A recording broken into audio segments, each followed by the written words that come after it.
श्री गणेशाय नमः। ओम नमो भगवती वासुदेवाय। आज चाहिँ दोस्रो स्कन्धको दोस्रो अध्याय। भगवानका स्थूल र सूक्ष्म स्वरूपहरूको धारणा तथा कर्ममुक्ति र सदैव मुक्तिको वर्णन। श्री सुखदेव भन्नुहुन्छ, सृष्टिको प्रारम्भमा ब्रह्माले पनि यही धारणा गर्नुभएको थियो। यसबाट प्रसन्न भएर भगवानले उहाँलाई विलुप्त भइसकेको प्रलयभन्दा पहिलेको स्मृति दिलाइदिनुभयो। भगवानबाट स्मृतिदान भएकाले ब्रह्माको दृष्टि अमोघ र उहाँको बुद्धि निश्चयात्मक हुन गयो। त्यसपछि ब्रह्माले प्रलयभन्दा पहिलेको जस्तै गरी यो जगतको रचना गर्नुभयो। वेदहरूको वर्णन शैली बडो विचित्र छ।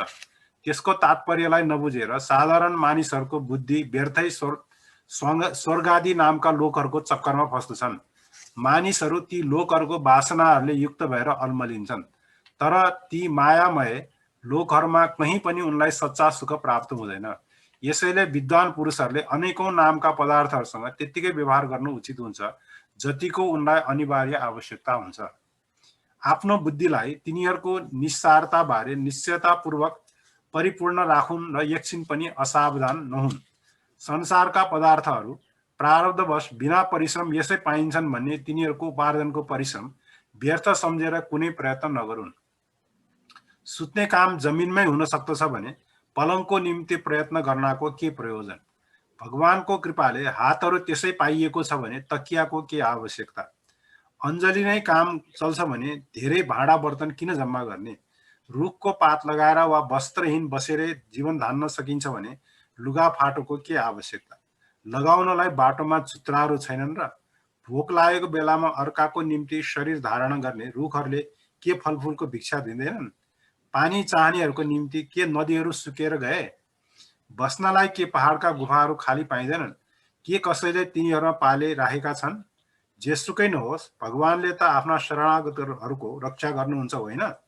यस अवस्थामा बुद्धिमान मानिसहरूले धनको नशामा चुर भएका धनीहरूको खुशामत किन गर्दछन्?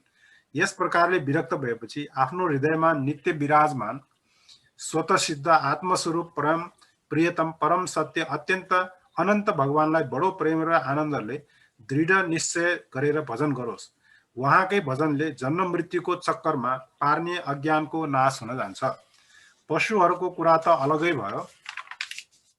मानिसहरू यो संसार रूपी बैतरणी नदीमा परेर आफ्नो कर्मजन्य दुःखहरू भोग्दै गरेको देखेर पनि भगवानको मङ्गलमय चिन्तन नगरेर यही विषय भोगमै आफ्नो मन लगाइरहनाले यस्ता मानिस कोही होला। कोही कोही आफ्नो शरीरभित्र हृदयाकाशमा विराजमान भगवानको बुढी औँला जत्रो स्वरूपको धारणा गर्दछन्। उनीहरू यस्तो ध्यान गर्दछन्, भगवानका चार भुजामा शङ्ख चक्र गदा र पद्म छन्। उहाँ मन्द मन्द मुस्कुराउँदै हुनुहुन्छ, मुखमा प्रसन्नता झल्किरहेको छ। कमल जस्ता विशाल र कोमल नेत्रहरू छन्। कदम फुलको केसर जस्तो पहेँलो वस्त्र पहिरिनु भएको छ। हिरा जडेको सुनका बाजुहरू नाडीमा शोभायमान छन्। शिरमा बडो सुन्दर रत्नमय मुकुट र कानमा झल्कने मणिक जडेका कुण्डलहरू छन्। उहाँका चरण कमल योगेश्वरहरूको फुलको हृदय कमलको कर्णिकामाथि विराजमान छन्। उहाँको हृदयमा श्री वत्सको चिन्ह एउटा सुनौलो रेखा छ। घाँटीमा कौस्तुभमणि शोभायमान छ। घाँटीमा छातीमाथि कहिले पनि नओइलाउने वनमाला सुशोभित छ। उहाँले कम्मरमा बहुमूल्य कम्मरबन्दी, औलाहारमा औँठी, चरणमा नुपुर र हातमा बाला आदि आभूषण धारणा गर्नुभएको छ। उहाँको कपालको झुप्पा चिल्लो, निर्मल, घुङ्गुरिएको र कालो छ। उहाँको मुखारबिन्द मुस्कानले उज्यालो छ। जिल्लापुरमा उन्मुक्त हास्य र कर्के नजरको दृष्टिबाट उहाँले भक्तजनहरूमाथि अनन्त अनुग्रहको वर्षा गरिरहनु भएको छ। जहाँसम्म मन यो धारणाद्वारा स्थिर हुँदैन त्यहाँसम्म बारम्बार यो चिन्तन स्वरूप भगवानलाई हेर्दै रहने चेष्टा गर्नुपर्दछ। भगवानका चरण कमलहरूदेखि लिएर उहाँको मुस्कानयुक्त मुख कमल पर्यन्त जस्तै सबै अङ्गहरूको एक एक गरेर बुद्धिद्वारा धारण गर्नुपर्दछ। जति जति बुद्धि शुद्ध भएर जान्छ उति उति चित्त पनि स्थिर भएर जान्छ। एक अङ्गको ध्यान ठिकसँग भएपछि त्यसलाई छोडेर अर्को अङ्गको ध्यान गर्नुपर्दछ। यी विश्वेश्वर भगवान दृश्य होइन द्रष्टा हुनुहुन्छ। सगुण निर्गुण सबै उहाँकै स्वरूप हुन्। उहाँमा अनन्य प्रेममय भक्तियोग नभएसम्म साधकले नित्य नैमित्तिक कर्महरू गरेपछि नियमपूर्वक भगवानको उपयुक्त स्थूल रूपकै चिन्तन गर्नुपर्दछ। परीक्षित, योगी पुरुषले यो मनुष्य लोकलाई छोड्न चाहँदा देश र कालको विचार नगरोस्, सुखपूर्वक स्थिर र आसनमा बसेर इन्द्रियहरूलाई आफ्ना आफ्ना गोलकहरूमा स्थापित गरेर मनले प्राणहरूको संयम गरोस्। त्यसपछि आफ्नो निर्मल बुद्धिलाई मनलाई नियमित गरेर मनको साथ बुद्धिलाई क्षेत्रज्ञमा र क्षेत्रज्ञलाई अन्तरात्मामा लीन गरोस्। फेरि अन्तरात्मालाई परमात्मामा लीन गरेर धीर पुरुष त्यो परम शान्तिमय अवस्थामा स्थित होस्। यसैमा साधकको कृतकृत्यता छ। उसको निम्ति फेरि कुनै कर्तव्य शेष रहँदैन। यो अवस्थामा सत्वगुण पनि हुँदैन, रजोगुण र तमोगुणहरूको त कुरै रहेन। अहङ्कार र महत्त्व र प्रकृतिको पनि त्यहाँ अस्तित्व छैन। त्यो स्थितिमा देवताहरूको नियामक कालको पनि केही लाग्दैन भने देवता र उनीहरूको अधीनमा रहने प्राणी कसरी रहन सक्ला। योगीहरू यो होइन यस प्रकारको विचारले परमात्माबाट भिन्न पदार्थहरूको त्याग गर्न चाहन्छन् र शरीर तथा त्यससँग सम्बन्धित पदार्थहरूको आसक्तिको त्याग गरेर अनन्य प्रेमले परिपूर्ण हृदयद्वारा पदमा भगवानको जुन परम पूज्य स्वरूपलाई आलिङ्गन गर्दै रहन्छन् त्यो नै भगवान विष्णुको परम पद हो। यस बारेमा सबै शास्त्रहरूको एउटै सम्मति छ। ज्ञान दृष्टिको बलले जसको चित्त शुद्ध ब्रह्मरूपमा स्थित भएको छ, त्यस्तो जितेन्द्रिय योगीले यस प्रकारले आफ्नो शरीरलाई त्याग गर्नु पर्दछ। पहिले एडीले आफ्नै गुदालाई दबाएर स्थिर होस् अनि नआत्तिकन प्राणवायुलाई षटचक्र भेदनको रीतले माथि लहोस्। नाभि चक्र मणिपुरमा रहेको वायुलाई अनाहत हृदय चक्रबाट लिएर जाओस्। त्यहाँबाट उदान वायुद्वारा बक्षस्थल भन्दा माथि विशुद्ध चक्रमा लिएर जाओस्। त्यहाँबाट त्यो वायुलाई मनुष्य योगीले बिस्तारै बिस्तारै तालु मूलमा विशुद्ध चक्रको अघिल्लो भागमा चढाओस्। त्यसपछि दुई आँखा, दुई कान, नाकका दुई पाल र मुख यी सातै पालहरूलाई रोकेर त्यो तालु मूलमा रहेको वायुलाई भौँहरूको बीच आज्ञा चक्रमा लिएर जाओस्। कुनै लोकमा जाने इच्छा नभए आधा घडीसम्म वायुलाई त्यहीँ रोकेर स्थिर लक्ष्य साथ त्यसलाई सहस्रारमा लिएर गएर परमात्मामा स्थित गरोस्। यसपछि ब्रह्मरन्ध्रलाई भेदन गरेर शरीर इन्द्रियादिलाई छोडोस्। परीक्षित, योगीको इच्छा ब्रह्मलोकमा जाउँ, आठै सिद्धिहरू प्राप्त गरौँ, आकाशचारी सिद्धहरूको साथ विहार गरौँ अथवा त्रिगुणमय ब्रह्माण्डको कुनै पनि प्रदेशमा विचरण गरौँ भन्ने भएमा त्यसका मन र इन्द्रियहरूलाई साथैमा लिएर शरीरबाट निस्कनु पर्दछ। योगीहरूको शरीर वायु जस्तै सूक्ष्म हुन्छ। विद्या, तपस्या, योग र समाधिको सेवन गर्ने योगीहरूको निम्ति त्रिलोकको भित्र बाहिर सर्वत्र स्वच्छन्द रूपले विचरण गर्ने अधिकार हुन्छ। केवल कर्महरूद्वारा यसरी बेरोकटोक विचरण गर्न पाइन्न। परीक्षित, योगी ज्योतिर्मय मार्ग सुषुम्नाद्वारा ब्रह्मलोकको निम्ति प्रस्थान गर्दा पहिले त्यो आकाश मार्गबाट अग्निलोकमा जान्छ। त्यहाँ त्यसको बचे खुचेको मल पनि जलेर जान्छ। त्यसपछि त्यो त्यहाँभन्दा माथि भगवानका कृपा पात्र ध्रुवको निवासस्थान शिशुमार नामको ज्योतिर्मय चक्रमा पुग्दछ। शिशुमार चक्र विश्व ब्रह्माण्डको केन्द्र हो। त्यसलाई अतिक्रमण गरेर अत्यन्त सूक्ष्म र निर्मल शरीरले ऊ एक्लै महर लोकमा जान्छ। त्यो लोक ब्रह्मवेताहरूद्वारा पनि बन्दित छ र त्यसमा कल्प पर्यन्त जीवित रहने देवताहरू विहार गर्ने गर्दछन्। प्रलयको समय आएपछि तलका लोकहरू शेषको मुखबाट निस्केको आगोबाट भस्म भएको देखेर त्यो ब्रह्मलोकमा जान्छ।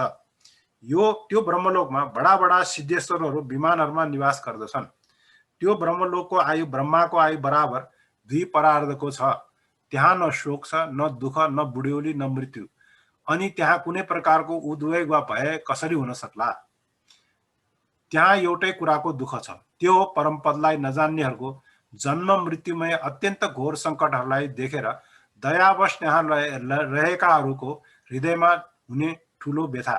सत्यलोकमा पुगेपछि त्यो त्यागी निर्भय भएर आफ्नो सूक्ष्म शरीरलाई पृथ्वीसँग मिलाउँछ र उत्ताउलो नभएर 7 आवरणलाई भेदन गर्दछ।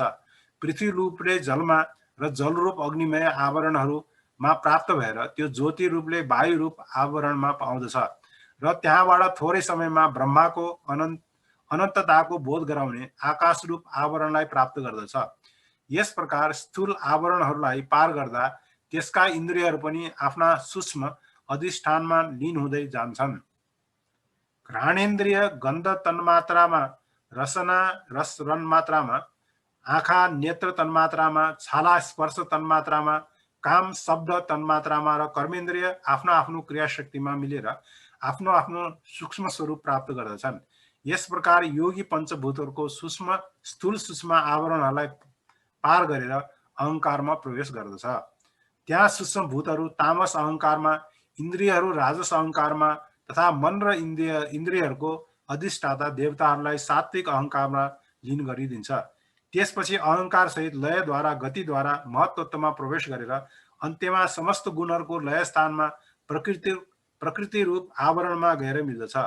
परीक्षित, महाप्रलयको समयमा प्रकृति रूप आवरण पनि लय भएपछि त्यो योगी स्वयं आनन्द स्वरूप भएर आनन्द स्वरूप शान्त परमात्मामा प्राप्त हुन जान्छ। जसलाई यो भगवान्मय गतिको प्राप्ति हुन्छ त्यसले फेरि यो संसारमा आउनु पर्दैन। परीक्षित, तिमीले सोधेको कुराको जवाफमा मैले वेदोक्त द्विविध सनातन मार्ग सद्योन्मुक्ति र क्रममुक्तिको बयान गरेँ। पहिले ब्रह्माले भगवान वासुदेवको आराधना गर्नु भएर उहाँसँग यही प्रश्न गर्नुभएको थियो र जवाफमा उहाँले यही कुरा ब्रह्मालाई सम्झाउनु भएको थियो। संसारको भुमरीमा परेका मानिसहरूलाई जुन साधनद्वारा भगवान श्रीकृष्णको अनन्य प्रेममयी भक्ति प्राप्त हुन्छ त्यो बाहेक अरू कुनै पनि कल्याणकारी बाटो छैन। भगवान ब्रह्माले एकाग्र चित्तले सारा वेदहरू 3 पटक पढेर आफ्नो बुद्धिले निश्चय गर्नुभयो जसबाट सर्वात्मा भगवान श्रीकृष्णप्रति अनन्य प्रेम प्राप्त हुन्छ त्यही नै सर्वश्रेष्ठ धर्म हो। समस्त चर अचर प्राणीहरूमा उनीहरूको आत्माको रूपमा भगवान श्रीकृष्ण नै विराजमान हुनुहुन्छ। यी बुद्धि आदि दृश्य पदार्थ उहाँको अनुमान गराउने लक्षण हुन्। उहाँ यी सबका साक्षी एकमात्र द्रष्टा हुनुहुन्छ। परीक्षित, यसैले मानिसहरूले सबै समयमा र सबै स्थितिमा आफ्नो सम्पूर्ण शक्तिले भगवान श्रीहरिको श्रवण कीर्तन र स्मरण गरून्। सत्पुरुष आत्मस्वरूप भगवानको कथाको मधुर अमृत बाँड्दै रहन्छन्। जसले आफ्नो कान रूपी दुनामा भरेर यसको पान गर्दछ उसको हृदयबाट विषयहरूको विषालु प्रभाव हटेर जान्छ। त्यो शुद्ध हुन्छ र त्यसले भगवान श्रीकृष्णको चरण कमलको सन्निधि प्राप्त गर्दछ। इति श्री ओम नमो भगवते वासुदेवाय।